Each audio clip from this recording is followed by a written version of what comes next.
I'm a second grade teacher. I teach students with disabilities in the gen ed classroom. What made you become a special education teacher?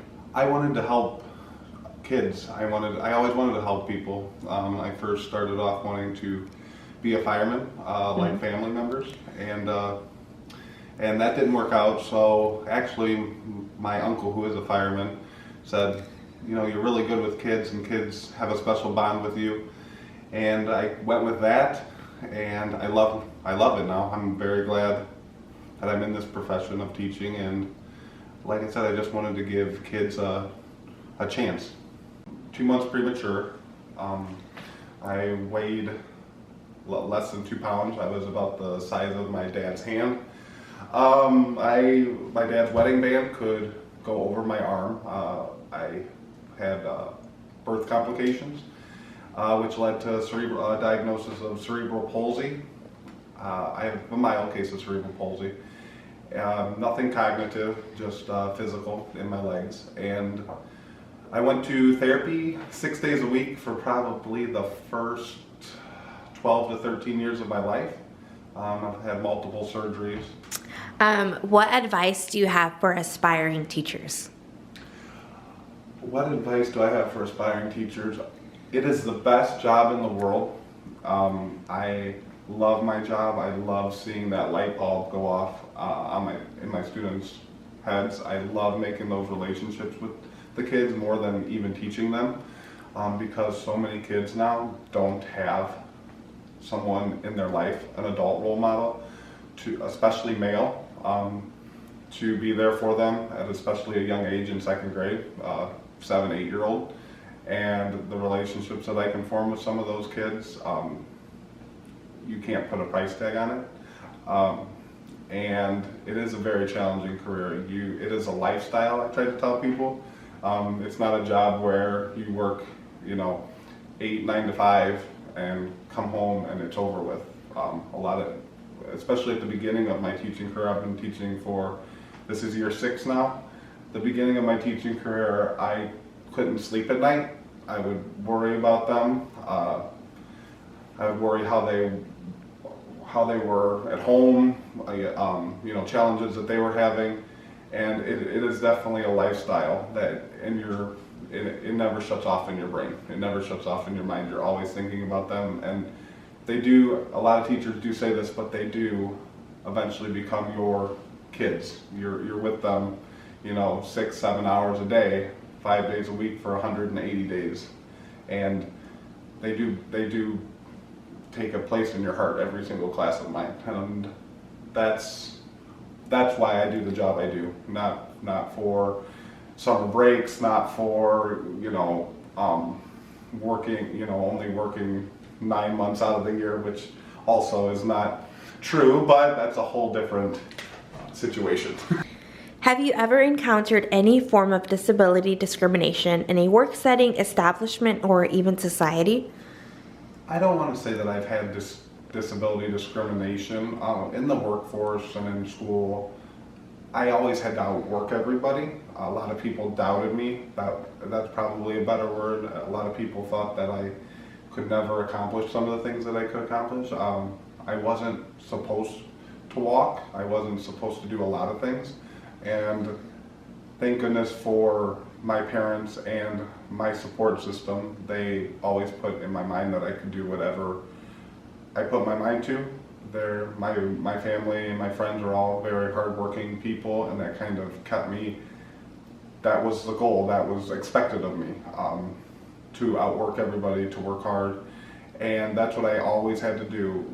When I'm teaching, part-time jobs throughout college, jobs throughout high school, I had to outwork everybody, and most of the time I did. And then that's where I gained people's respect, and people didn't really have any grounds to work on with discriminating me, because the majority of the time I could do the job, and either to the expectation that everyone else was held to, or even better.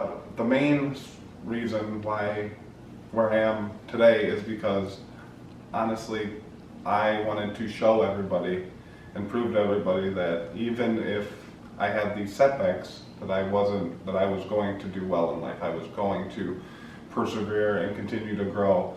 And with that doubt that I've talked about that people had in me, that eventually turned into, I would say a form of depression when I was younger. But then I turned that depression into bitterness and fuel, and that's driven me ever since, was trying to prove everybody wrong.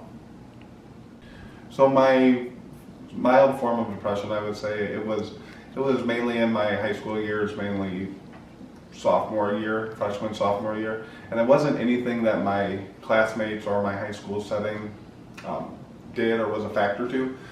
It was pretty much, I love my high school years, but it was pretty much me battling my own mind. Pretty much the hardest times during that time period was at night when I'd finally lay down, after work or after school or whatever, because I worked all through high school too and played sports. And it was usually when I'd lay down in bed and my mind would I could turn my mind off a little bit, but then my mind would focus on me and battling my own mind. I did have very hard times with that self-image and self-persona of me.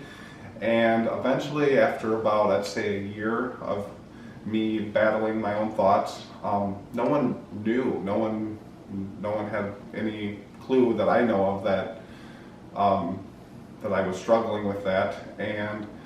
But I eventually I said, I'm not going to do this anymore. After about a year, I'd say 9 months to a year, I eventually turned it into bitterness, even more bitterness, to turn it into fuel, to show everybody that I'm going to do the best I can and maybe even do it better than you. In your career, I see how much the children you work with adore and look up to you. In addition to all the work you put into your classroom, in and out of the school hours, plus the clubs that you have created, how do you manage it all and what keeps you going? Managing it is very hard, especially right now with COVID-19. But even before COVID-19, it is very hard to manage. It is putting in those long hours. I'm usually at school till about 6 o'clock every night, Monday through Friday, and usually one day on the weekend. And a lot of my coworkers, family members think I'm crazy. But what keeps me going is the kids. I want to be the best teacher I can possibly be for them. Education and kids is really nothing to mess around with. I take that very seriously. It's not a job where one day in my career where I feel like I could slack off a little bit. I get my 100% all the time. And then eventually the clubs, then the first club that we started was a friend of mine from school. He ended up coming to me and asking if we could do X2F, which eventually turned into Dream Chasers. So Dream Chasers is where kids, their motto is to follow their dreams and you can accomplish anything that you put your mind to, which was a big motto for myself. But I was actually apprehensive to do it because we didn't know much about the program, and it is a branch of Girls on the Run and Boys on the Run, so I thought it would be all running. I was actually at the gym doing more cardio and running, thinking that I can't just sit there and tell these 3rd, 4th, and 5th graders to keep running, and I'm not doing it.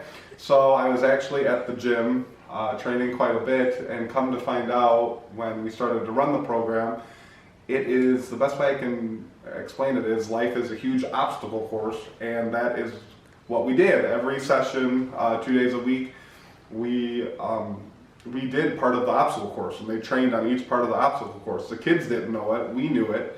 And then after 7-8 weeks of training for that, all the teams in Northwest Indiana meet together to complete this huge obstacle course, and whoever has the best time was the winner. And we had a huge turnout. We ended up having, I think our first year we had 30 kids, and then the following year we had 35 to 40 kids, just third, fourth, and fifth graders.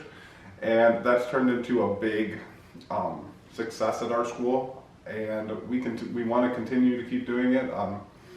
COVID-19's kind of put a damper on all these clubs right now, but also it's been a big eye-opener how important our clubs are. And the other club that I created came from my time at the Dunes Learning Center. I taught environmental education also throughout college in the summers, and I noticed how much kids need to get outside and need to get away from the technology a little bit, and how much more you can learn outside of a traditional classroom setting. And we took the kids fishing. It was part of camp, and we took the kids fishing, and just how much they opened up to us, and how relaxed they were, and we got to see them in a different light. Plus, I have a huge passion for fishing. My dad was a huge fisherman, and so the two kind of went together. And I went to my principal and said, what do you think of this idea about fishing club? And I thought maybe I'd have 8 to 10 kids that wanted to go fishing. And my first year, after I thought of the idea, we had about 30 kids interested, and I had to cap it at 20 because I can only take so many kids fishing. And then the second year, we had the interest of about 50. So then we had to cap it again. It's really grown. I really thought it would just be a fun little activity to get them out of the house. And we actually got sponsored by Cabela's. We have all new fishing gear. We've gotten multiple sponsorships. I think we're up to about 6 sponsorships now, and it's really grown. Other schools have reached out to me. Where did you go to, find this fishing club idea? And it's pretty much self-created with the idea from the Dunes Learning Center of how much the kids got out of going fishing, and it's turned into a big part of my life, actually.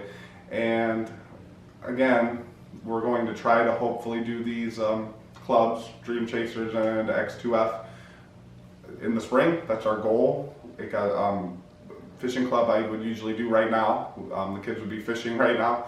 I would teach them all about from stringing their pole to the types of fish in Northwest Indiana, to how to cast, to how to bait their hook, and then that's about 4 or 5 weeks of in the classroom, working on those techniques, and then for 2 weeks we'd go fishing. And the kids have come up to me and asked, Mr. C, are we going to do fishing club, and are we going to do Dream Chasers? And it really opened my eyes to how important those extra clubs are at school. And hopefully the goal is, if things get better and the kids are safe, we will definitely keep continuing those clubs in the springtime. What advice would you give to others?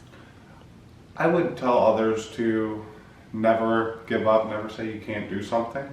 Life is hard, and I even tell my second graders that at a young age, life is very hard, and life will chew you up and spit you out if you let it.